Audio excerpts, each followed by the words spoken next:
Hello everyone. So parents வந்து வழக்கமாக last 1 மந்த்தாக கேட்குறது வந்து ரொம்ப ஃப்ரீக்வெண்ட்டாக குழந்தைங்க வந்து ஏதாவது கோல்டு ஃபீவர் காஃப் இதெல்லாம் வந்துட்டே இருக்குது, இது எதனால இந்த மாதிரி இருக்குது, ஸோ இல்லை குழந்தைங்களுக்கு எதுவும் இம்யூனிட்டி எதுவும் டவுனாக இருக்கா அப்படிங்கிற மாதிரி கேட்குறாங்க. இது வந்து பொதுவாகவே இந்த சீசனில், அதுவும் இந்த மான்சூன் சீசனில் வந்து குழந்தைங்களுக்கு காமனாக வைரல் இன்ஃபெக்ஷன்ஸ் வந்து ரொம்ப காமன் தான்.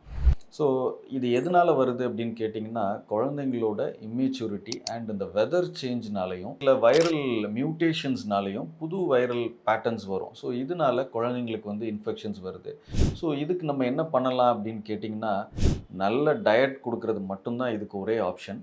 ஸோ குழந்தைங்களுக்கு வர்ற இந்த சின்ன சின்ன வைரல் இன்ஃபெக்ஷன்ஸ் எல்லாமே வந்து தன்னால செட்டில் ஆயிடும். யூசுவலி ஒரு 3 to 5 டேஸ்க்குள்ள செட்டில் ஆயிடும்.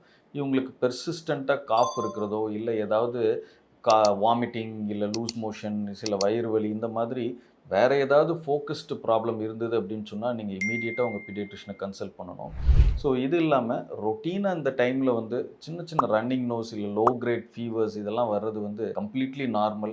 இதிலிருந்து உங்க சைல்ட புரொடெக்ட் பண்றதுக்கு அன்னெசரியா ரொம்ப கிரவுடட் பிளேஸ்க்கு போகாம இருக்கிறதும், அண்ட் டயட்டுமே வந்து நல்ல பேலன்ஸ்டா இம்யூனிட்டி பூஸ்ட் பண்ற மாதிரி எல்லா வகையான டயட்டுமே உங்க குழந்தைங்களுக்கு குடுக்கிறது தான் ஒரே ஆப்ஷன்.